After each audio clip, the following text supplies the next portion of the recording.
আসসালামু আলাইকুম রহমতুল্লাহ। তোমরা সবাই কেমন আছো? আশা করি অনেক ভালো আছো। তো আজকে আমরা দেখব স্বাধীন বাংলাদেশের অভ্যুদয়ের ইতিহাস।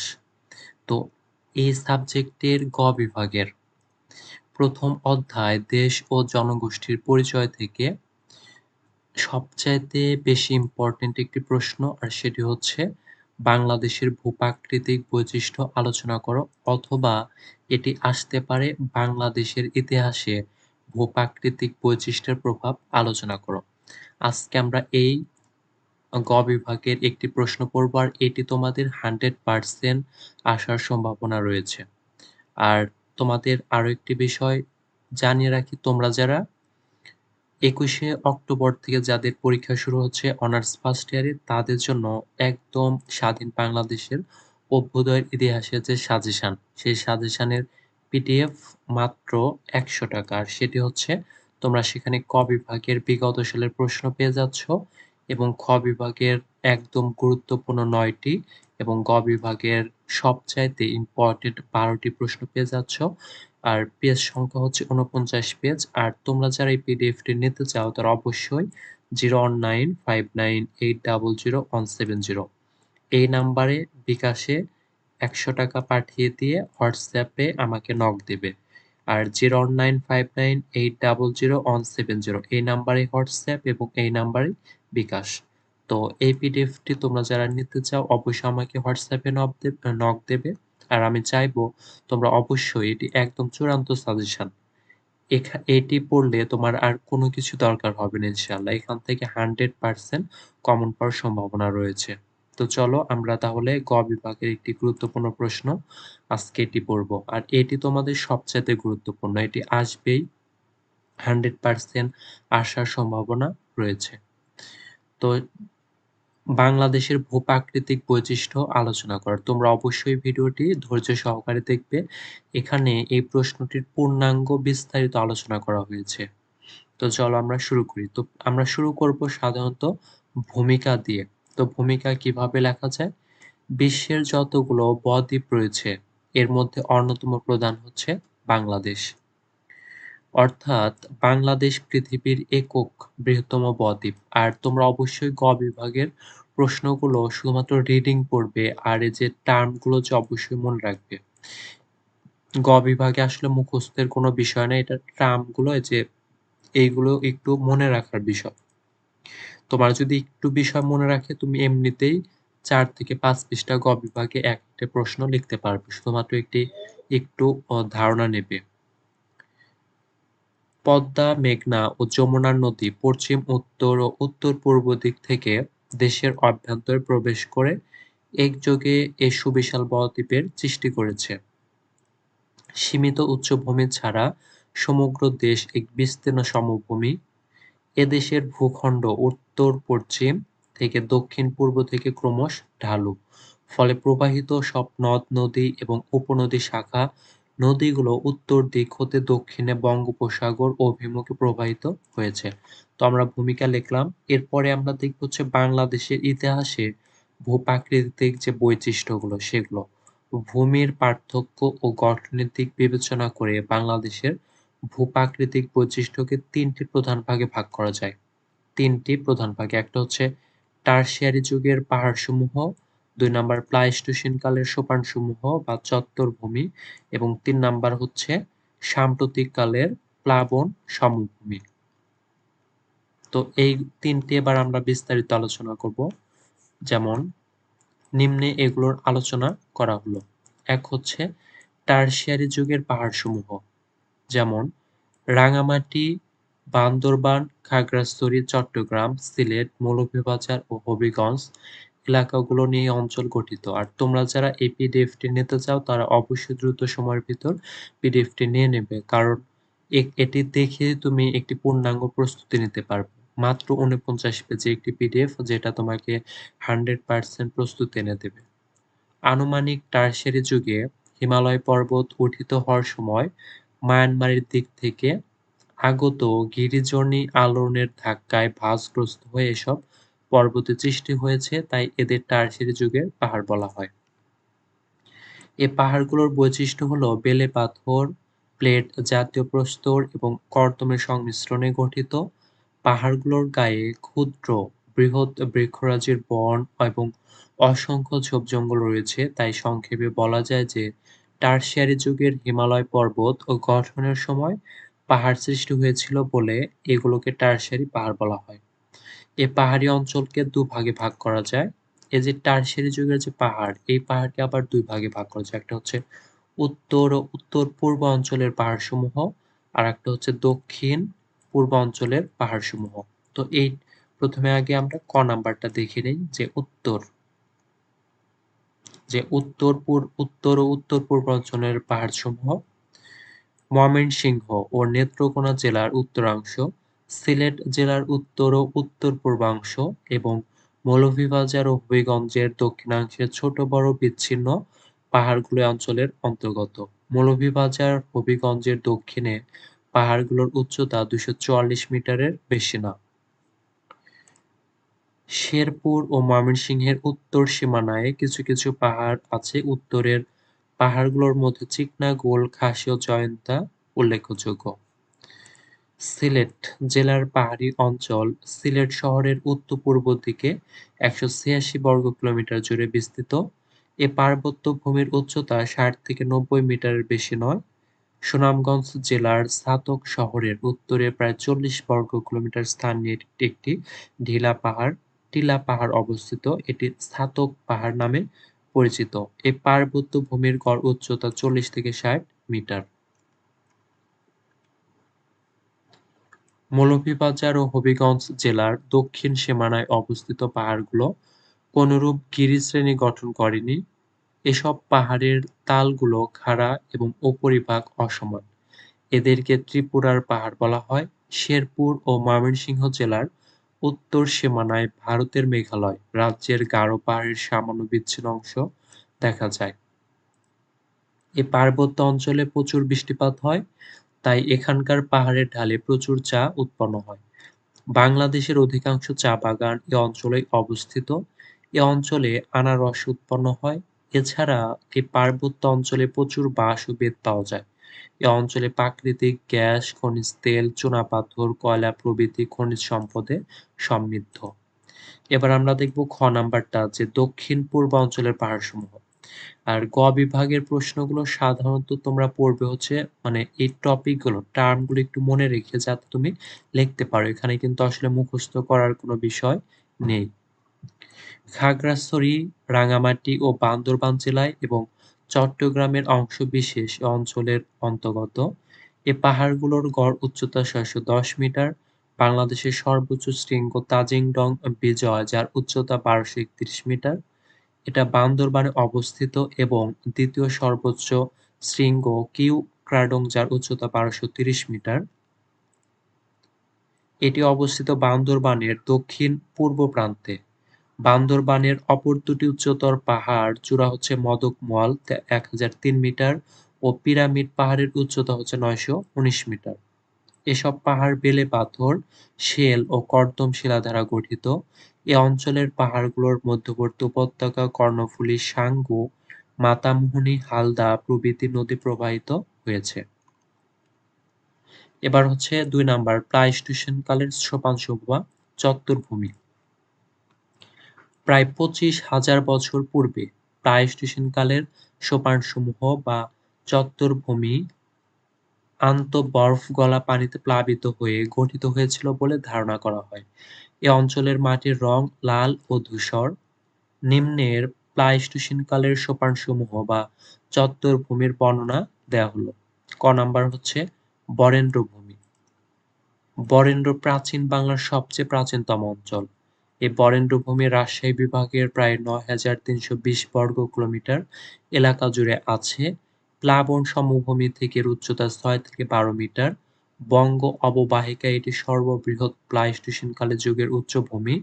এ এলাকার ভূমি অসমতল এবং মাটি লাল ও কাঁকড়াময়। এটি পশ্চিমে মহানন্দা ও পূর্বে করতোয়া নদী দ্বারা বেষ্টিত। গভীর খাদ বিশিষ্ট আঁকাবাঁকা ছোট ছোট কয়েকটি স্রোতস্বিনী অঞ্চলে রয়েছে। এসব স্রোতস্বিনী খাঁড়ি নামে পরিচিত। বরেন্দ্র পূর্ণ অঞ্চল পূর্ণ ভরা আত্রাই ও যমুনা নদী দ্বারা ৪টি অংশে বিভক্ত।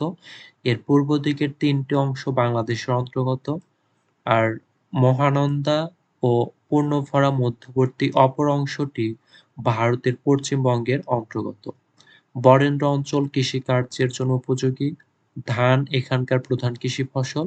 এছাড়াও যেসব কৃষি পণ্য এখানে উৎপন্ন হয় তাদের মধ্যে অন্যতম হলো পাট, ভুট্টা, পান ইত্যাদি।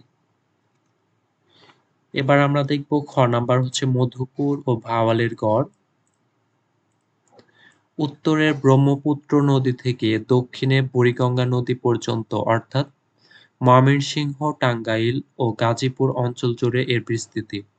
এর মোট আয়তন প্রায় ৪,১০৩ বর্গ কিলোমিটার। মাটি কংকর মিশ্রিত লাল। প্লাবন সমভূমি থেকে এর পূর্ব দক্ষিণ অংশের উচ্চতা ৬ মিটার, কিন্তু পশ্চিম ও উত্তর দিকের উচ্চতা ৩০ মিটার। মধুপুর গড়ের অঞ্চলটি পাহাড়ের ক্ষয়িত অংশবিশেষ। মধুপুর গড়কে অনেক বিশেষজ্ঞ নদী সোপান, আবার কেউ কেউ একে উত্থিত বদ্বীপও বলেন। বরেন্দ্র ভূমির মতো এখানকার মাটির রং দেখতে লাল এবং কংকরময় বলে কৃষিকাজের পক্ষে বিশেষ উপযোগী নয়। এখনো ভূভাগ বন-জঙ্গলে পরিপূর্ণ এবং বাংলাদেশের গজায় বৃক্ষের কেন্দ্র। মধুপুর এলাকায় আনারস ও নানা ধরনের সবজি উৎপন্ন হয়। পানি সেচের মাধ্যমে অঞ্চলে কিছু ধানের চাষ হয়। গ নাম্বার হচ্ছে লালমাই পাহাড়। কুমিল্লা শহর থেকে ৮ কিলোমিটার দক্ষিণে লালমাই থেকে ময়নামতি পর্যন্ত এটি বিস্তৃত। লালমাই পাহাড়ের আয়তন প্রায় ৩৪ বর্গ কিলোমিটার এবং গড় উচ্চতা ২১ মিটার। এর মাটি লালচে নুড়ি এবং বালি ও কংকর দ্বারা গঠিত। এ পাহাড়ের পাদদেশে আখ, তরমুজ ইত্যাদি চাষ হয়। এবার আমরা দেখব হচ্ছে ৩ নাম্বারটা। ৩ নাম্বার হচ্ছে সাম্প্রতিক কালের প্লাবন সমভূমি, যেমন বাংলাদেশের ভূপ্রকৃতি এক অপরূপ সাজে সজ্জিত, কোথাও উঁচু, কোথাও নিচু, আবার হচ্ছে কোথাও সমান। আর এরই ধারাবাহিকতায় টারশিয়ারি যুগের পাহাড়সমূহ এবং প্লাইস্টোসিন কালের সোপানসমূহ ছাড়া সমগ্র বাংলাদেশ নদী বিধৌত এক বিস্তীর্ণ সমভূমি। অসংখ্য ছোট বড় নদী বাংলাদেশের সর্বত্র জালের মতো ছড়িয়ে আছে। সমতল ভূমির ওপর দিয়ে প্রবাহিত বলে এ নদীগুলো বন্যার সৃষ্টি করে। দেশের অধিকাংশ অঞ্চল তখন জলমগ্ন হয়। বছরের পর বছর এভাবে বন্যার সাথে প্লাবিত পলিমাটি সঞ্চিত হয়ে পলল সমভূমি গঠিত হয়। এর আয়তন প্রায় ১,২৪,২৬৫ বর্গ কিলোমিটার। বাংলাদেশের উত্তরাংশ থেকে সাগর উপকূলের দিকে সমভূমির ঢাল ক্রমনিম্নমান। সুন্দরবন অঞ্চল প্রায় সমুদ্র সমতলে অবস্থিত, কিন্তু সমুদ্র সমতল থেকে দিনাজপুরের উচ্চতা ৩৭.৫০ মিটার, বগুড়ার উচ্চতা ২০ মিটার, ময়মনসিংহের উচ্চতা ১৮ মিটার এবং নারায়ণগঞ্জ ও যশোরের উচ্চতা ৮ মিটার। রংপুর, দিনাজপুর উত্তরাংশ, নোয়াখালী, কুমিল্লার পূর্বাংশ, গড়াই, মধুমতি অঞ্চলের পশ্চিমাংশ এবং খুলনা অঞ্চলের উত্তরাংশ দেশের অন্যান্য সমতল ভূমি থেকে অপেক্ষাকৃত উচ্চ। এসব সমভূমির বিভিন্ন স্থানে বহু নিম্নভূমি বা জলাশয় দেখতে পাওয়া যায়। এর অধিকাংশ পরিত্যক্ত অশ্বক্ষুরাকৃতি নদীখাত বা ভূপৃষ্ঠের অবনমনের জন্য সৃষ্টি হয়েছে। স্থানীয়ভাবে এগুলোকে বিল, ঝিল ও হাওর বলে। চলন বিল, মাদারীপুর বিল ও সিলেট অঞ্চলের হাওরসমূহ বর্ষার পানিতে পরিপূর্ণ হয়ে হ্রদের আকার ধারণ করে। সমগ্র সমভূমি অঞ্চলের মৃত্তিকার স্তর খুব গভীর এবং ভূমি অতি উর্বর এবং মানুষের বসবাসের উপযোগী। তবে অঞ্চল সর্বত্র একইরূপ নয় বলে একে আবার কয়েকটি ভাগে ভাগ করা হয়, যেমন ক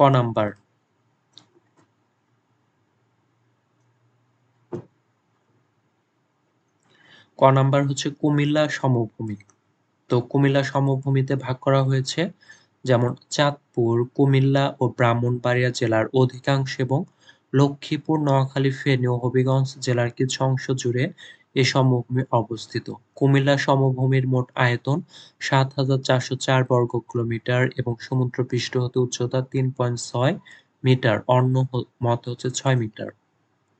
এ সমভূমির বন্ধুরতা অনুচ্চ এবং বর্ষাকালে প্রায় ডুবে থাকে। তবে অঞ্চলের ভূমি উর্বর বলে প্রচুর ধান, পাট ও অন্যান্য ফসল জন্মে থাকে। খ নাম্বার হচ্ছে সিলেট অববাহিকা। সিলেট, সুনামগঞ্জ, মৌলভীবাজার ও হবিগঞ্জ জেলায় অধিকাংশ এবং কিশোরগঞ্জে ও নেত্রকোনা জেলায় পূর্ব দিকের সামান্য অংশ নিয়ে অঞ্চল গঠিত।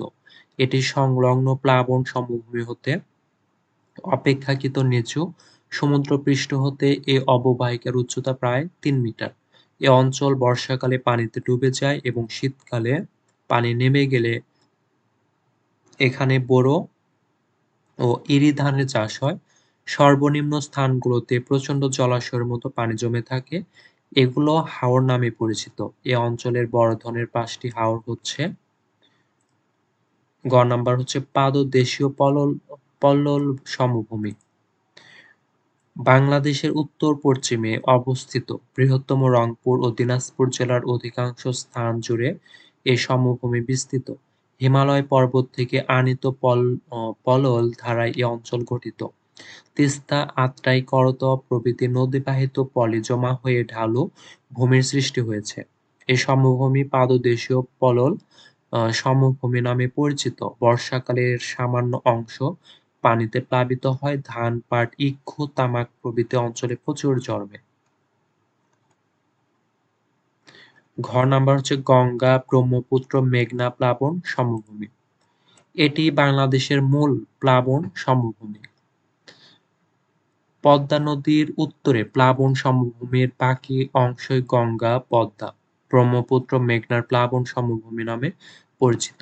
এ প্লাবন সমভূমির বৃহত্তর ঢাকা, কুমিল্লা, ময়মনসিংহ, টাঙ্গাইল, পাবনা ও রাজশাহী অঞ্চলের অংশবিশেষ নিয়ে বিস্তৃত। এ অঞ্চলের অধিকাংশ স্থানই বর্ষার পানিতে প্রতি বছর ডুবে যায়। নদীর দুপার বরাবর অনুচ্চ নদী পাহাড়ের প্রাকৃতিক বাঁধ, পঞ্চানটাল, অগভীর জলাভূমি বা বিল, অশ্বক্ষুরাকৃতির হ্রদ, চর ইত্যাদি হচ্ছে প্লাবন সমভূমির উল্লেখযোগ্য ভূপ্রাকৃতিক বৈশিষ্ট্য। ও নাম্বার হচ্ছে বদ্বীপ অঞ্চলীয় সমভূমি। বাংলাদেশের দক্ষিণ-পশ্চিমের সমভূমিকে সাধারণত বদ্বীপ বলা হয়। এ বদ্বীপ অঞ্চলটি বৃহত্তর কুষ্টিয়া, যশোর, ফরিদপুর, বরিশাল, পটুয়াখালী অঞ্চলের সমুদয় অংশ এবং রাজশাহী, পাবনা ও ঢাকা অঞ্চলের কিছু অংশ জুড়ে বিস্তৃত। এ বদ্বীপ অঞ্চলটি পদ্মা এবং এর শাখা নদীগুলো দ্বারা বিধৌত। বর্তমানে পশ্চিম দিকের শাখা নদীগুলো মৃত অবস্থায় রয়েছে এবং পূর্ব দিকের সক্রিয় নদীগুলোর মধ্যে আড়িয়াল খাঁ প্রধান। আঁকা-বাঁকা নদীগুলো এ অঞ্চলের অশ্বক্ষুরাকৃতির হ্রদের সৃষ্টি করেছে। বদ্বীপের পূর্বাংশ বর্ষাকালে প্লাবিত হয়। নদী, বিল এবং দ্বীপগুলো এ অঞ্চলের প্রধান প্রাকৃতিক বৈশিষ্ট্য। এছাড়া খুলনা থেকে ফরিদপুর ও বরিশাল পর্যন্ত বৃহৎ অথচ অগভীর একসারি গ্রহ রয়েছে। এরা ঝিল নামে পরিচিত।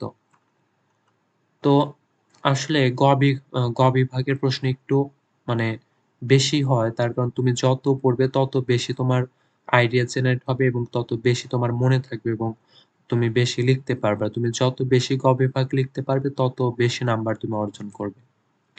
বদ্বীপ অঞ্চলীয় সমভূমিকে আবার ৪টি পৃথকভাবে ভাগ করা হয়। যেমন এক হচ্ছে সক্রিয় বদ্বীপ, তারপর হচ্ছে মৃত প্রায় বদ্বীপ, তারপর হচ্ছে স্রোতোচ্চ সমভূমি, তারপর চট্টগ্রামের উপকূলীয় সমভূমি। ১ নাম্বার সক্রিয় বদ্বীপ। পূর্বে মেঘনা নদীর মোহনা থেকে পশ্চিম গড়াই মধুমতি নদী পর্যন্ত বিস্তৃত বদ্বীপ সমভূমির পূর্বাংশকে সক্রিয় বদ্বীপ বলে। এর পূর্বাংশ অঞ্চল প্রতি বছর বর্ষাকালে প্লাবিত হয়। ধান, পাট, ইক্ষু প্রভৃতি ফসল প্রচুর পরিমাণে উৎপাদিত হয়। এ অঞ্চলের বরিশাল, পটুয়াখালী, গোপালগঞ্জ, মাদারীপুরের বিল বা হাওরগুলোতে প্রচুর মাছ পাওয়া যায় এবং শীতকালে বোরো ও ইরি ধানের চাষ হয়। ২ নাম্বার হচ্ছে মৃতপ্রায় বদ্বীপ।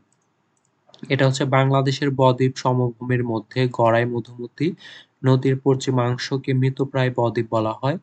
এটি বৃহত্তর কুষ্টিয়া ও যশোর অঞ্চলের অধিকাংশ স্থানব্যাপী বিস্তৃত। এ অঞ্চলের অধিকাংশ নদী ভরাট হয়ে মৃতপ্রায় অবস্থান রয়েছে। শুষ্ক ঋতুতে নদীগুলো প্রায় শুকিয়ে যায়। বর্ষাকালে ওইসব নদীর পানি প্রবাহের পরিমাণ খুব বেশি বৃদ্ধি পায় না। ৩ নাম্বার হচ্ছে স্রোতোচ্চ সমভূমি। বাংলাদেশের বদ্বীপ অঞ্চলীয় সমভূমির দক্ষিণ ভাগের যে অংশে বঙ্গোপসাগরের জোয়ার-ভাটার প্রভাব পরিলক্ষিত হয় সে অংশকে স্রোতোচ্চ সমভূমি বলে। এ অঞ্চলে ছোট, ছোট বহু নদী-নালা আছে। এরা অসংখ্য শাখা-প্রশাখায় ও খড়িতে বিভক্ত হয়ে বঙ্গোপসাগরে পড়েছে। এ সমভূমি অঞ্চলের অধিকাংশ অঞ্চল জুড়ে ম্যানগ্রোভ বা গরান বৃক্ষের বনভূমি রয়েছে।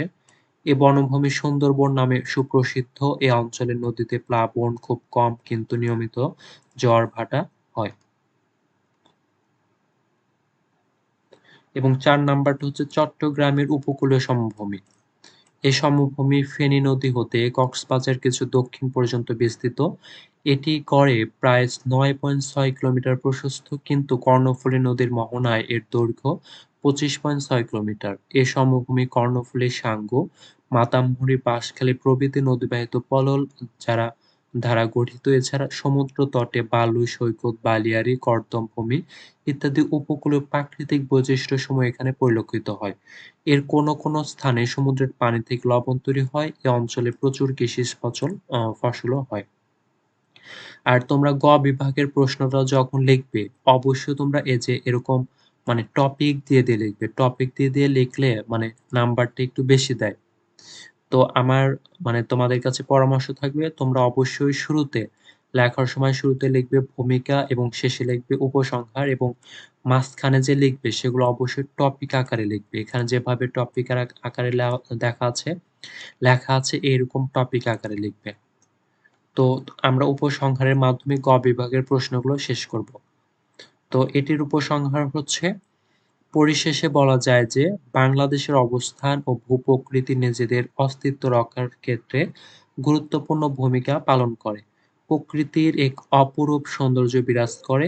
এদেশের ভূ-প্রকৃতি মানুষের জীবনধারা ও সামগ্রিক কর্মকাণ্ড নিয়ন্ত্রণ করে। এদেশের ভৌগোলিক অবস্থান সামগ্রিকভাবে অর্থনীতিকে নিয়ন্ত্রণ করে। কেননা বাংলাদেশের ৩ দিকে ছিল স্থলভাগ আর একদিকে জলভাগ। আর এই জলভাগের দিকে গড়ে উঠেছে বাংলাদেশের বাণিজ্যিক সামুদ্রিক বন্দর, যা অর্থনীতির মূল পাইপলাইন। আর এই অপরূপ ভূ-প্রকৃতিকে সামান্যতম বিপর্যয় ঘটলে সামগ্রিকভাবে জনপদের মানুষ ক্ষতির শিকার হয়। তাই প্রকৃতিকে রক্ষায় আমাদের সতর্ক দৃষ্টি রাখা একান্তই আবশ্যক। তো এ ছিল আমাদের গ বিভাগের ১ম অধ্যায়ের স্বাধীন বাংলাদেশ সভ্যতার ইতিহাসের গ বিভাগের ১ম অধ্যায়ের একটি গুরুত্বপূর্ণ প্রশ্ন। আর আমি 100% সিউর যে এই প্রশ্নটি তোমাদের এবার এই সাবজেক্টে এসেই গেছে। আর তোমরা যারা পিডিএফটি নিতে চাও তারা অবশ্যই আর দেরি না করে দ্রুত সময়ের ভিতর পিডিএফটি নিয়ে নাও। তার কারণ তোমরা যত দেরি করবে তোমার প্রস্তুতি তত মানে হালকা হতে থাকবে। তো এই পিডিএফটি এমনভাবে সাজানো যেখানে হিউজ পরিমাণে প্রশ্ন এবং অনেকগুলো টপিক দেওয়া আছে। তোমরা ইজিলি ভাবে মনে রাখতে পারবে এবং সহজেই লিখতে পারবে। তো আজকের ভিডিওটি ছিল এই পর্যন্তই, এবং পরবর্তী ভিডিওগুলো পেতে অবশ্যই চ্যানেলটি সাবস্ক্রাইব করে রাখো। আর তোমাদের প্রস্তুতি যেন ভালো হয়, আমি মহান রাব্বুল আলামিনের কাছে তোমাদের সবার জন্য দোয়া প্রার্থনা করি। আর তোমরা অবশ্যই আমার জন্য দোয়া করবে যাতে আমি তোমাদেরকে এভাবেই পড়াতে পারি এবং মানে ভিডিও ক্লাসগুলো নিয়মিত দিতে পারি। তোমরা সবাই ভালো থাকবে। আসসালামু আলাইকুম ওয়া রাহমাতুল্লাহ।